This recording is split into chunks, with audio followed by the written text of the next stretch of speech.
Most auctioneers use a three-part chant, okay? It's a three-part chant. So let's talk about three-part chant. What are we trying to do? There's a process, right? So when I start an auction, I'm going to go, I'm going to do a statement, okay? Listen, this is my version of this. Give me 4 other auctioneers, they'll give you their version of it. You go with whatever works for you, okay? I think a statement is pretty clear. When you're talking about a statement, it's like, if I get up to sell something, I use a word, I use a little phrase, how about, I use that a lot. So when we're talking about the three-part chant, we got a statement, and then what would be another component of it, do you think? No. Price, What number? license number. How about a suggestion? Okay. Suggestion.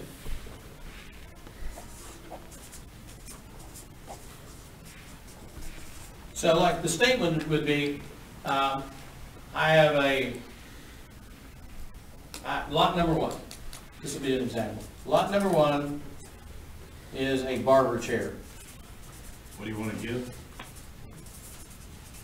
Well, and my suggestion would be, for me, it's, how about 50? Okay? That's not a question. My suggestion is, how about 50? Now, I could say $50, I could say 25, whatever the amount is, doesn't matter. But the suggestion is, how about 50? Then what's next?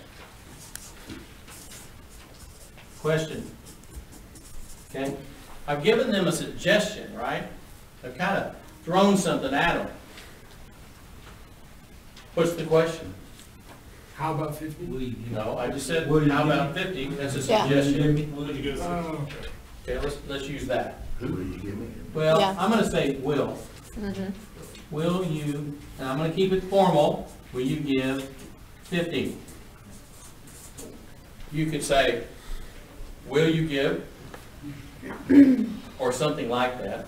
Can you say who? You could say, will you give me? How many of you ever heard, will you give me? Will you give me 50? That's very common. So will you give or will you give me?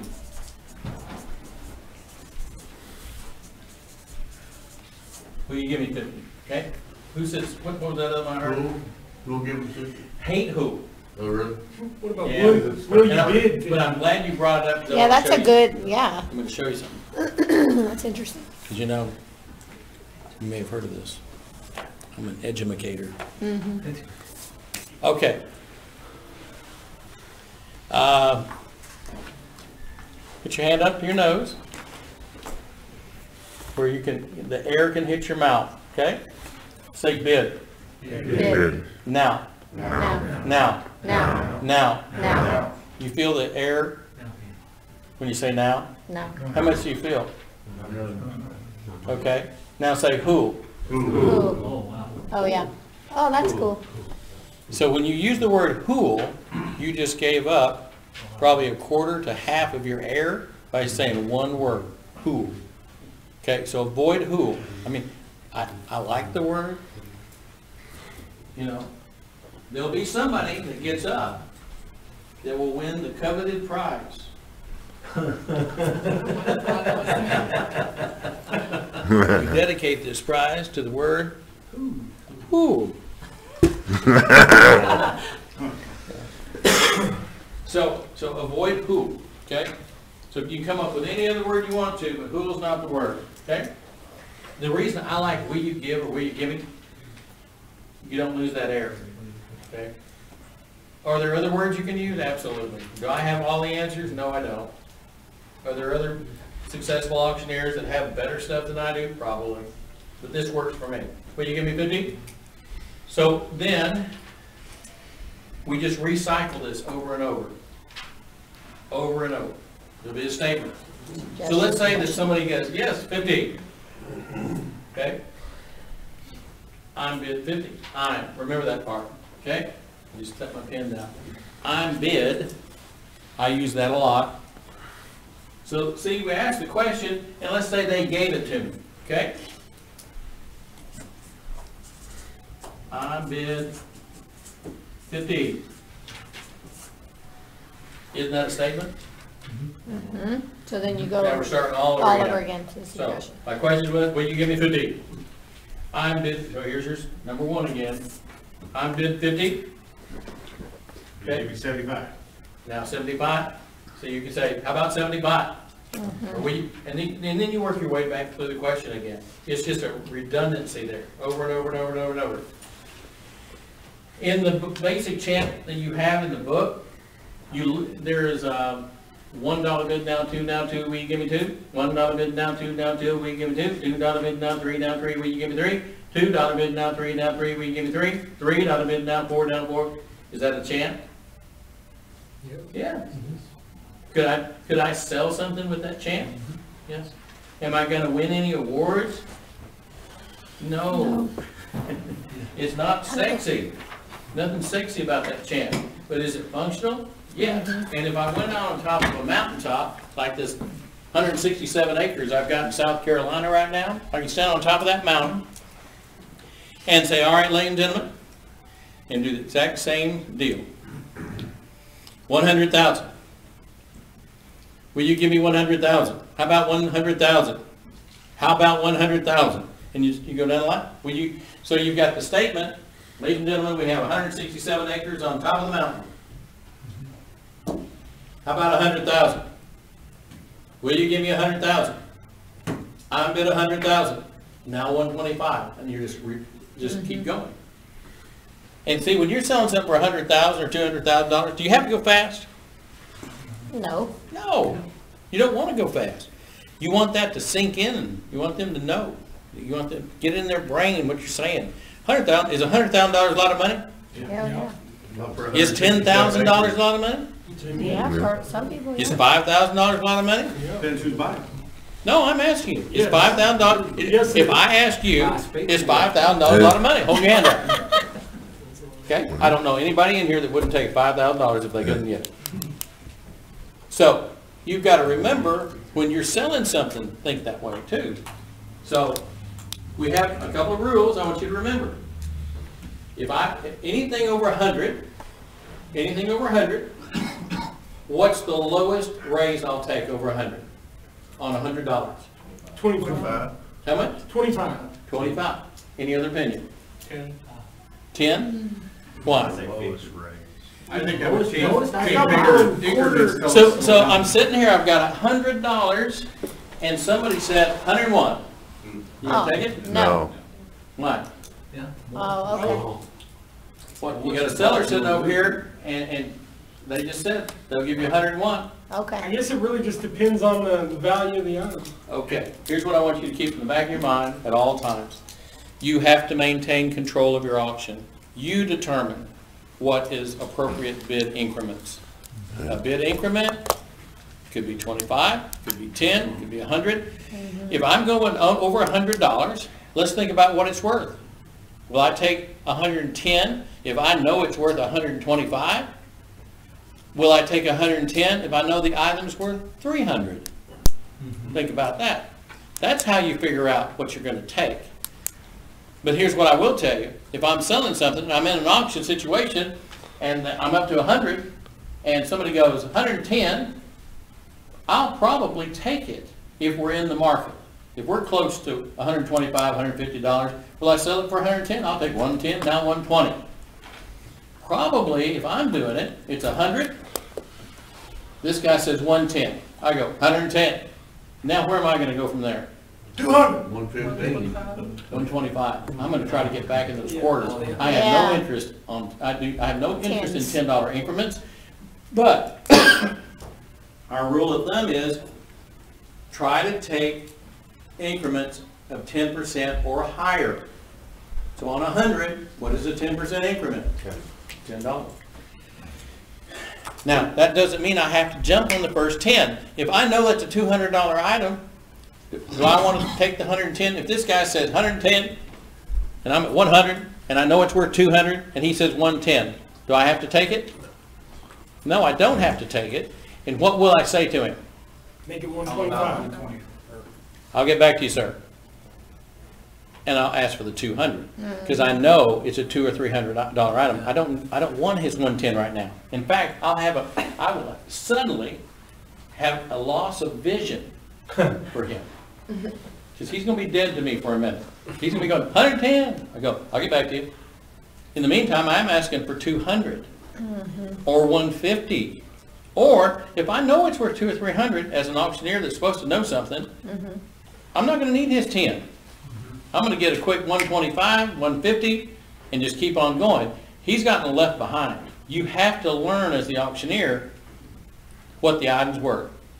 The item matters. That's the biggest thing. Don't take little bitty bites when you know you ought to be taking bigger bites. Okay? But I've had farmers. Yeah, farmers. It's always a farmer. Wasn't that something that Paul Harvey said? It's always a farmer? No, that's not what he said. They'll go 105. I had one guy just used to drive me crazy. He'd go 105. He knew I wasn't going to take 105. He just knew it. He knew it. We'd had this discourse time and time again, sale after sale, 105. And I'd look at him and go, John, you know I'm not going to take 105, but I'll take 110 if you want in.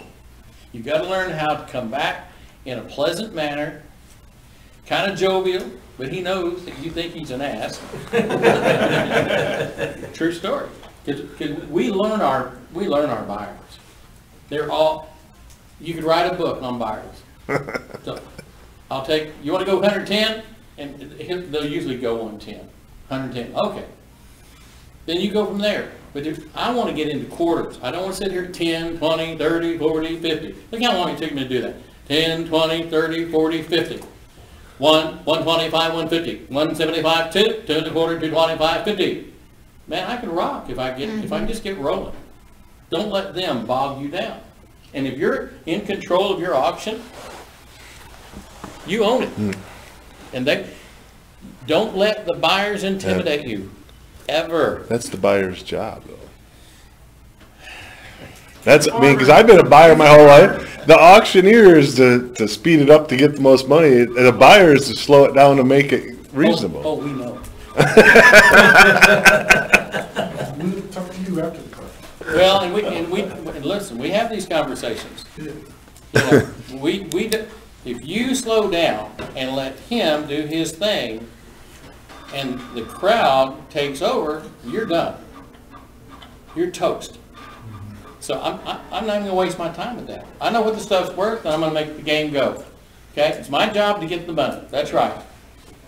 Yeah. When you set something in, let's just say a $200, say you got something worth $200, they set it at 200. And then how many times do you cycle through this? You know, because everybody's sitting back waiting for you to. This sounds so Arkansas. It is Arkansas all the way. Because they're going to let you run it all the way down to 50, and then you got to run it back up. Well, What's the standard? I'm just gonna look. I'm gonna ask for a number. All right. If it's 200, Yeah. if I know it's worth 200 Yeah. or plus, I'll ask for 200. Yeah. I know I'm not gonna get the 200. Right. All I'm doing is planning a number in everybody's head. You know, once it Hey, goes back there and well, sells if right. you're standing here together Yeah. and the auctioneer says 200, what do you automatically think? That's gonna be that starting bid. That's Well, value. whether it's a starting bid or not, it tells It's you that value. the auctioneer Right. just told you it's worth 200. Yep. You should know that. Right. I always come in a little high, because, you know, I want to mess with them. Because I also know if I come in a little high, if I came in at 250, if I know it's high, You can meet your bill. well, I know it's high, and they're going, not worth that. Yeah, but you know what? But they don't know what everybody else is going to do. So when you're fighting it out at 175, now 200, if I can get 2 1/4, have I won? Yes, I've won because I'm 25 over the 200. And this is a game, guys. This is all a game. It's a head game, and you've got to be better at it than they are. And there's smart buyers out there, but you've got to be smarter than they are. Look, I've been doing this for 44 years by accident, right? We sold tens, 50 million, gazillion dollars, and There's always those guys. There's always those Why are guys. you pointing at me? You went there. Mike, do you think it's the same for fundraising auctions? If you No. have, right, I didn't think so, okay. No, because fundraising, Because for the you're, most part, most people that go to a fundraiser are there to give. right, They're there for the right reason. You know, they're not just there to steal something. Okay, there's a big difference between a farmer sitting out here in Era, Texas, that wants to buy that plow Yeah. for a lot less than what he can get it from the guy that's got a dealership. Everybody, listen, this is where the world's different. The internet changed the world. I can buy anything every day of the week if I look for it. It used to not be that way. You lived on a farm in Era, Texas. You only had 2 or 3 regular auctions going on. We could go over here to Howell, Texas and buy farm implements and tractors. Or you had to go to a local sale. Well, now, what do? Get online. I look at auction time. I can buy any tractor I want. That's good and bad. That's good for the seller, harder for the buyer to find a steal. Doesn't mean you can't get one. It's just that now the whole world's looking at that same tractor. You know, that's why the collectible market went to hell after eBay came along. When eBay came along and all those really rare, unique primitives that you couldn't get, that your mother and your grandmother used to go to the auctions and to the garage sales looking for, and they'd find some insulators in a box, they thought that was a big deal. And I remember selling insulators for telephone poles for $25 and $50 a piece and selling fruit jars for $300. How many do you want today? That market's gone. All the primitive markets changed completely. There were, what was that, what were those little dolls? Precious Moments? Yeah. Yeah. Like the ceramic ones? Yeah, little precious Yeah. things. But let me tell you something. How many tractor loads do you want? And when I was growing up in the auction business, that was if you had those and you had a collection, hey, when I met Lori the first time, it was over Beanie Babies. Beanie Babies. And a couple getting a divorce that were fighting over Beanie Babies. Well, where's that market today? So we're going to talk about some of that along the way too, but I just want y'all to think. You know, you say, you know, I don't know how many of you buy and sell equipment and tractors and stuff. I was driving down I-35 4 months ago, bought a big John Deere tractor driving down the road. One of the instructors here had a sale going on in Belton. I couldn't go to the sale. I was on my way to do a sale.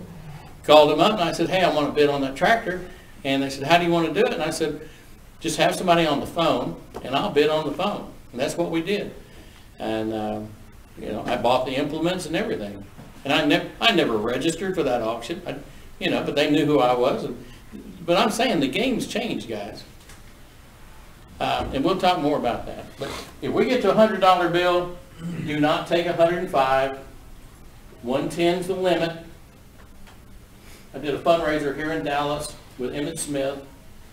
Used to do all of this stuff. And Emmett was a young man, and he was having fun, and we were doing a fundraiser for Coca-Cola, and his birthday was going on that night, and we're over here in East Dallas, and I've got Michael Irvin there, and Thurman Thomas, okay, and Thurman Thomas from the Buffalo Bills. But we had just beat them like 57-17, and the next week they invite Thurman to this fundraiser. I felt sorry for the guy.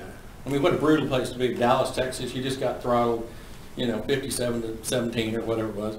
And you know, and you got all the Dallas guys, and they're all cocky, you know. And I'm in the middle of trying to raise money for the Boys and Girls Club of Dallas.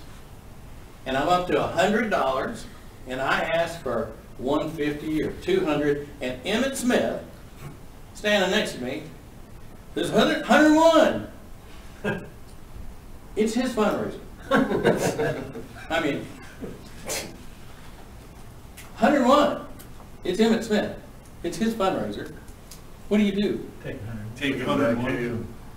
Or work him, I work took him it. up. Just Yeah, I'd have worked him. I took it, and moved up, but he thought that was funny. See, the problem is, people Yeah, think they're being funny. Yeah, the Well, audience. it's not funny if you're trying to raise money and you're trying to do a good job, but he goes 101 on stage with 1,000 people watching.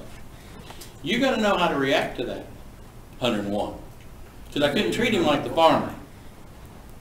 You know, I couldn't say, "Oh, come on, Emmett, give me 110." I could have tried. I don't know. Yeah, I was gonna say. We don't know what would have happened. Hell, I wasn't expecting 101. Yeah, yeah. Could have made it That's when you funny. gotta be prepared for anything, right? So on $1,000, let's talk about $1,000. What's the least you'll take on $1,000? 1,100. Really? 10%. I do I go up I said 500. 10% was the lowest. You hear what she said? I go up 500 or another 1,000. Say, Now, depending on the, well. so, no. okay. That's nice. uh, I don't live in a perfect world.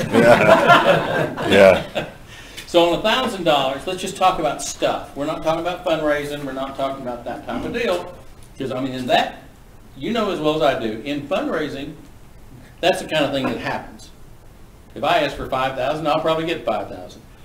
But let's just say we're selling something on a farm or something in a store, and we go $1,000. Depending on what it's worth. See, it's all about what it's worth. If that item is worth $2,000, then 500 would be a decent raise. Will I take 12 and a half? In a heartbeat. 1,000, 12 and a half, now 15. Fast. But do I want to take the first 100, knowing it's worth 2,000? Guy sets me in for 1,000, and I know it's worth 2,000, and somebody goes 1,100. Do I want to take it? No, I don't want it. I don't want to take it. Will I take it? After I've asked for some more money. I'm not going to automatically take his 1,100. I'm going to say, how about 1,500? And then most likely, if it's worth a couple of grand, I can get 12 and a half or 1,500. It won't be 11. But then if they don't bite, it's like fishing. Sometimes you just got to keep working it. Take the 11, and then you got to make a decision. If you know it's worth 2,000, you know you got 1,100. It's hard. Do you want to take 12 and a half? That's what I'm probably going to do. Boom. This sucker came in at 1,100. 1,100 now, 12 and a half. The natural reaction of people is going to be to bid. Could I have asked for 12? Sure I could. But if I take them at 12 and a half, now I can go to 15 and get back on the 1,750 train.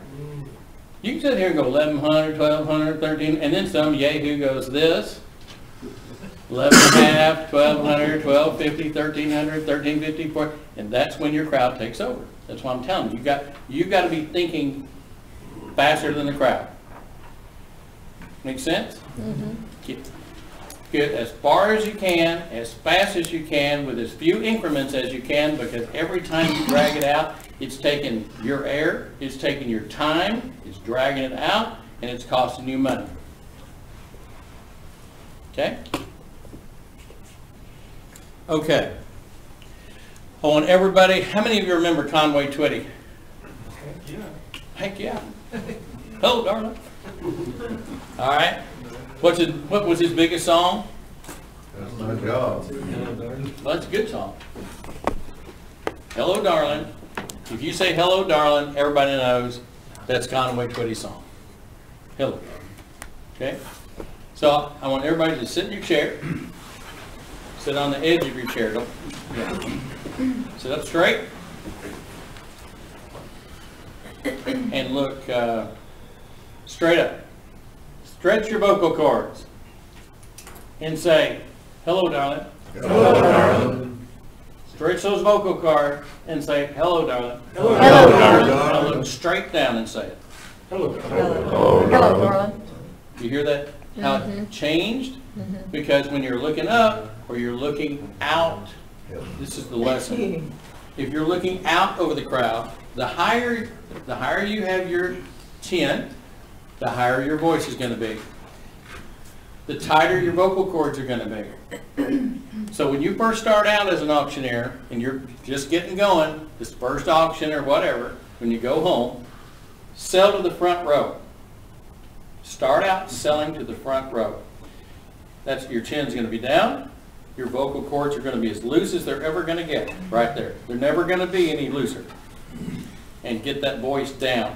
Don't get your voice up high, because the higher your voice goes, the quicker you're gonna lose your voice too. So to the front row, then move to the second row, sweep and sweep, third row, sweep and sweep, fourth row, sweep. You see what I'm saying? Because our tendency is, when we start out in the business, is to try to yell to the back of the room. Even if you have a microphone. I've seen people with a perfectly good microphone yelling over the microphone trying to cover the back of the room, and you don't need to do that. That microphone is there to do your job so you don't lose your voice, okay? So keep that in mind. Hello, darling, all right? Another word I'm not a huge fan of is spelled G-O-T.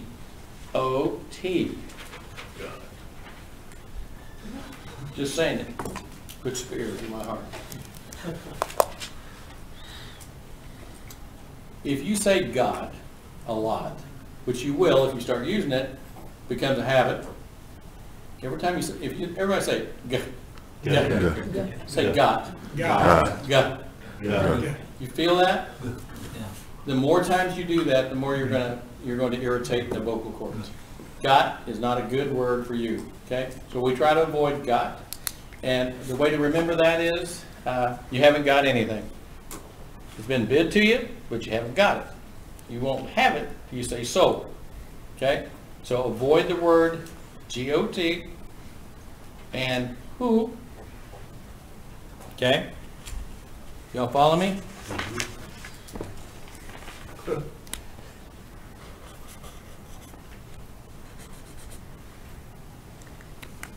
Okay. Do we have a copy for this, Lori? Yes. Is it in the book? No, I'm handing it out. Okay. Okay, here's the basic chant. Okay? She's passing it out right now. It's going to go in your book. This is the one I want you to work on. I emailed this to all of you. How many of you check your email? How many of you don't check your email? How many of you are just lying to me? Hey, I try real hard to check my email once a week. No, I'm better than that. Yeah. You know, the first 12 years, when they first came out with email, I had a girl, her entire job was just to check my email. It's true. Well, that's back when we called them secretary. Executive assistant now. It's like on the airplane, you know, we used to have, what they used to call those girls on the airplane? Stewardess. Yeah. That's right. You want to make a flight attendant mad? Call her a stewardess. Yeah. Yes, ma'am.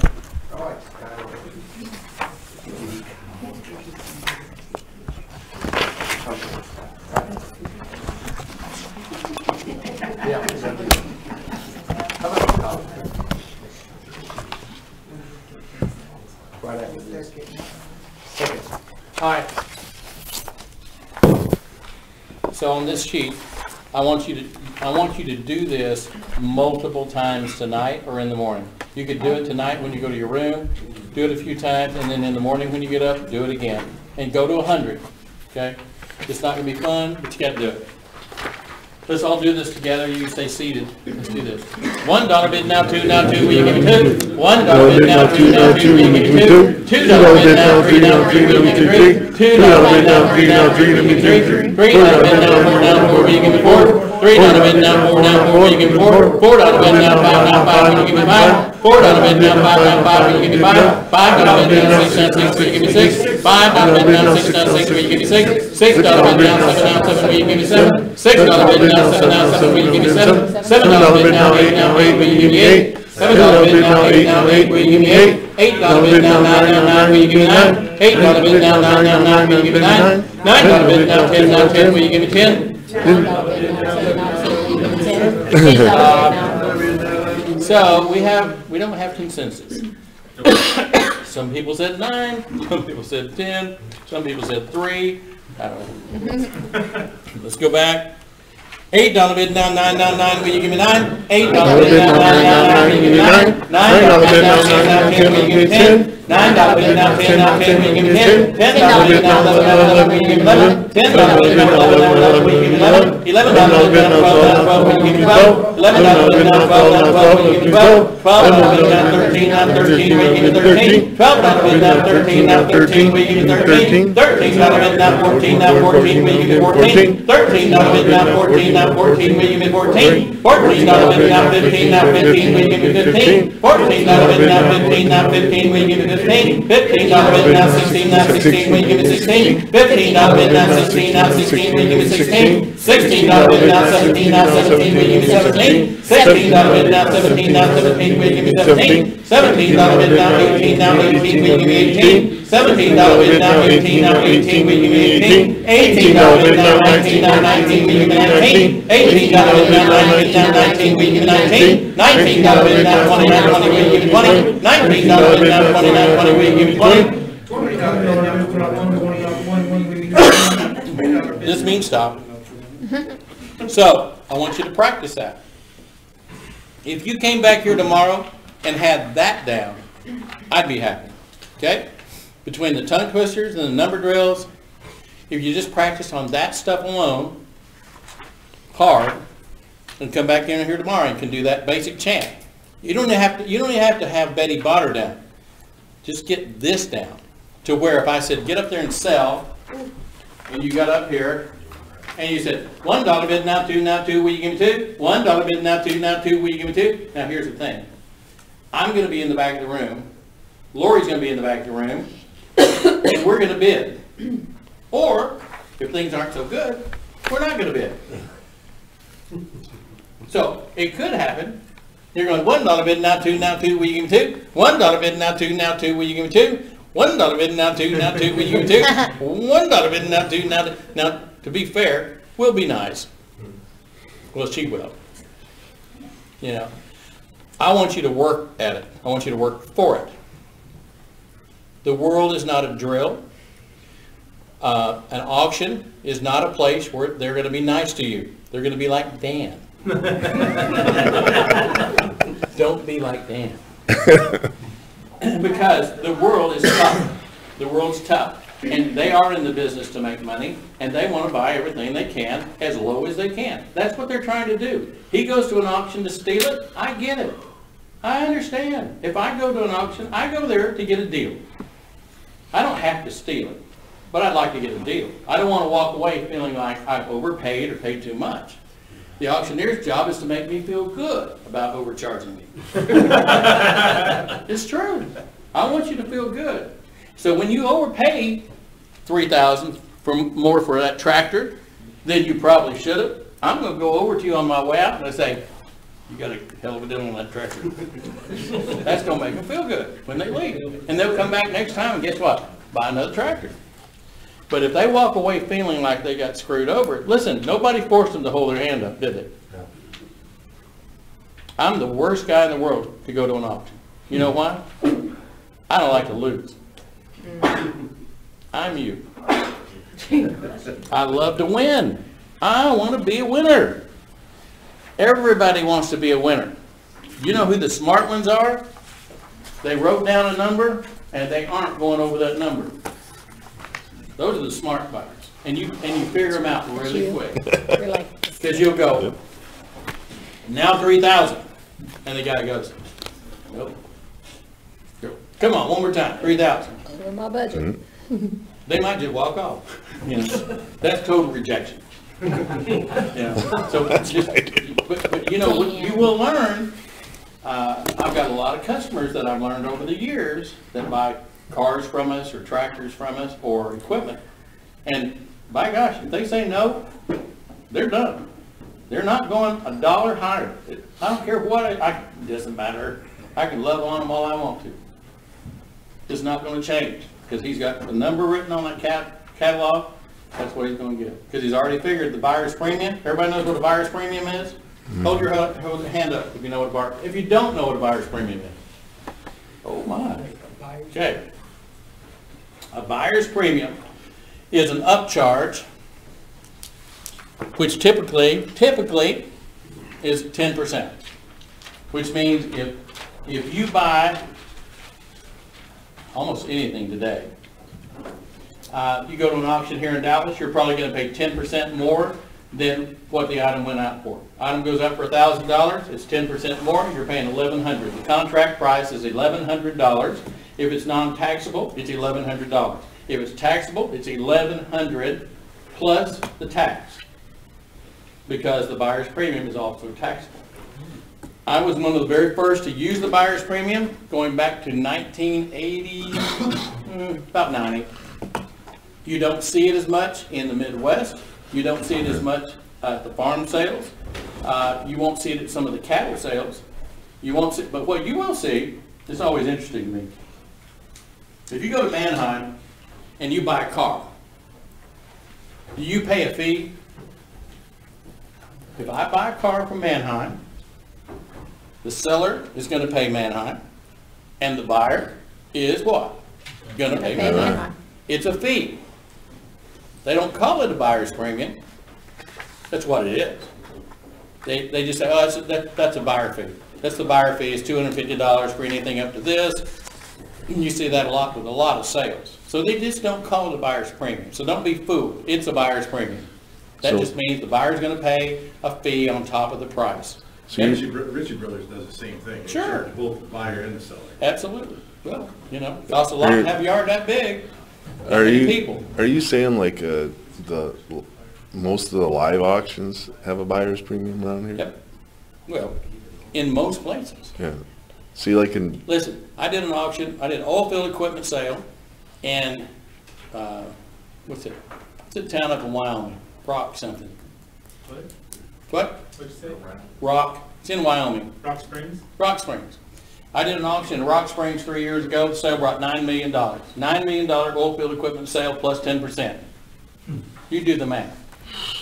9 million, 10%, 90,000. 900,000. Wait, no. Oh, 10,000, okay, 10 million. Yeah, I want you to work on that tonight. I thought you said a million. Now, there are some people that are violently opposed to the buyer's premium. Okay, go buy somewhere else. It doesn't matter to me. You know, it's whatever the market bears. Remember, people forget we're in a free enterprise system in the greatest country in the world, where you get to do whatever you want to do with your business. You don't have to do what the other guy does. I've got a lot of friends that don't charge a buyer's premium. I've got areas of the United States where there's no buyer's premium because the auctioneers all around there don't do it. So the new guy that comes in, he'd like to charge a buyer's premium, but he's scared to charge a buyer's premium because he thinks he's going to be banned, or people aren't going to come to his sale. I ran into that in the late 80s. I started doing a buyer's premium, and I had customers say, Mike Jones isn't going to be in business in 2 years. That buyer's premium is going to put him out of business. I had really good customers. A little old lady, one of my great antique buyers, she was an old school teacher up in Gainesville. She collected antique lamps. And she goes, Mike, I've enjoyed coming to your sales, but I don't think I'm going to be coming back no more. I said, all right, Mom. You're sharper than you look. And I said, well, Margaret, we're going to miss you. And she said, well, I like you a lot, but, I just don't like that buyer's premium. And I said, Margaret, okay, I understand. Somebody's going to buy them lamps. It took her a year. A year later, you know what brought her back? The lamp. Good product. I had a killer lamp. And she wanted that lamp. She paid like $4,000 for a lamp. And she paid 10% on top of that. $4,400 for a lamp. Is that a lot of money for a lamp? It's a hell of a lot of money for a lamp. But more importantly, she came back. It wasn't, she got over it. But I'm going to tell you, and I'm not sitting here trying to sell you on the buyer's premium. Here's what I'm going to tell you about the buyer's premium. When I was president of the National Auctioneer Association, I can't remember what state it was. It was either Washington or Montana.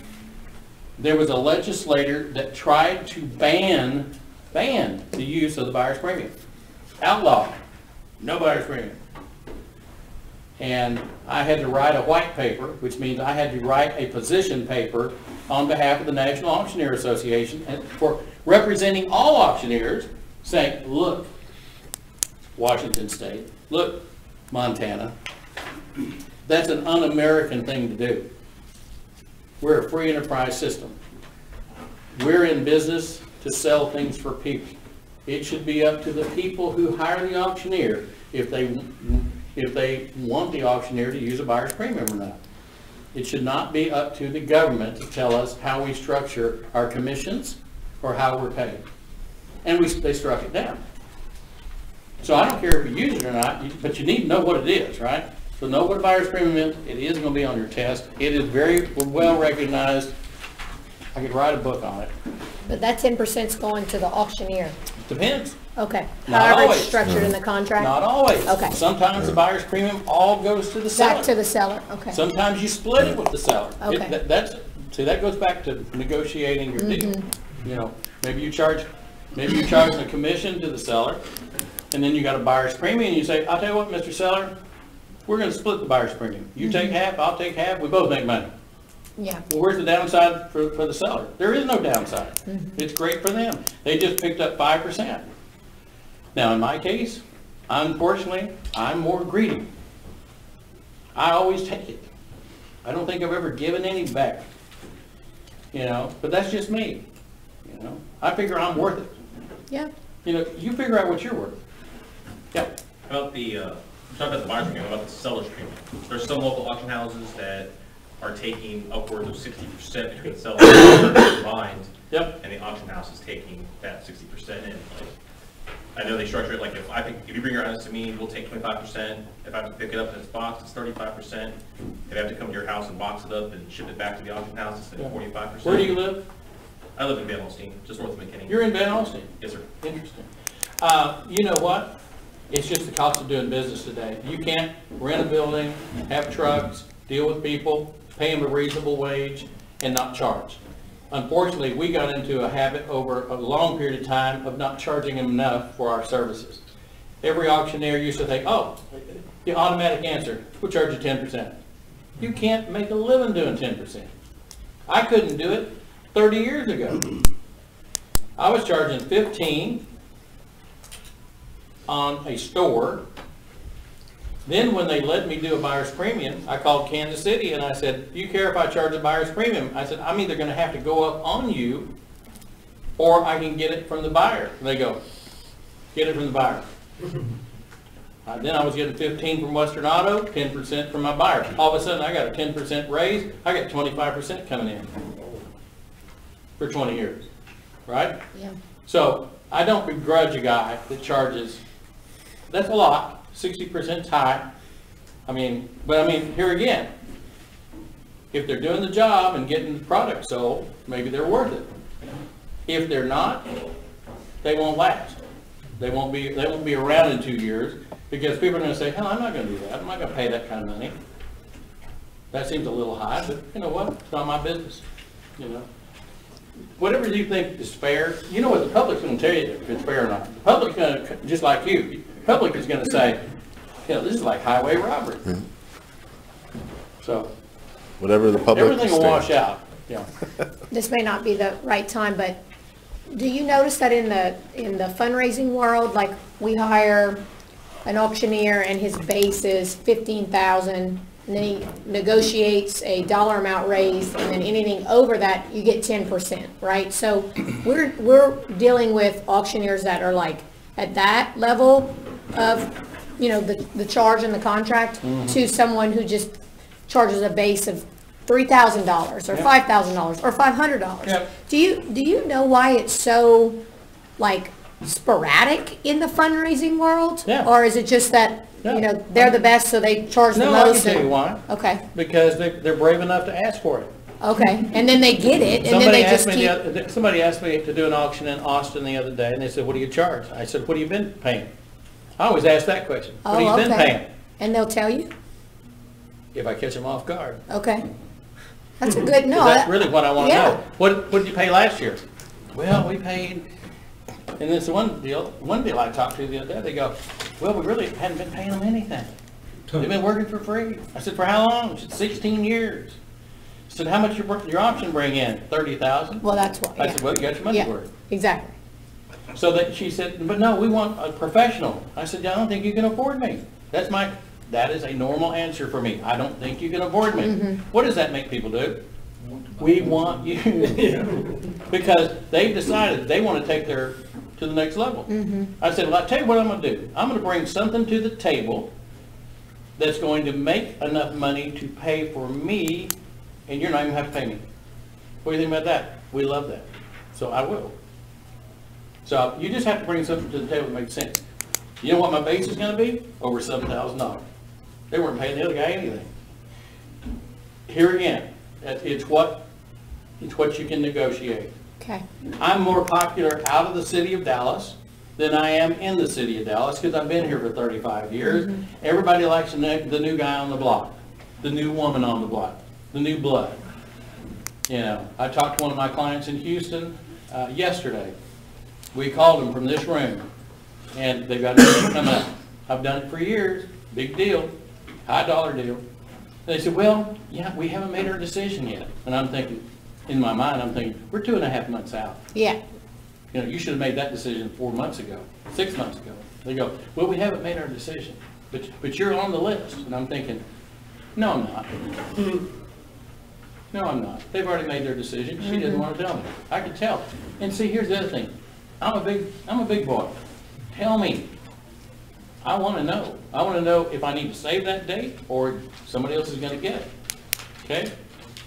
There's a lot of negotiation that goes into every level of auction, and whoever's teaching fundraising is going to get into all Okay, of that thank you. stuff. I think- But see, your situation is interesting because I deal with it a lot.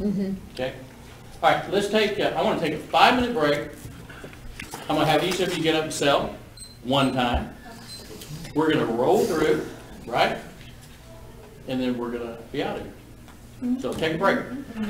It'll be a quickie, 5 minutes. Practice in the bathroom, I'm kidding. So we're trying to keep it tight. Yeah, keep it tight, keep it tight.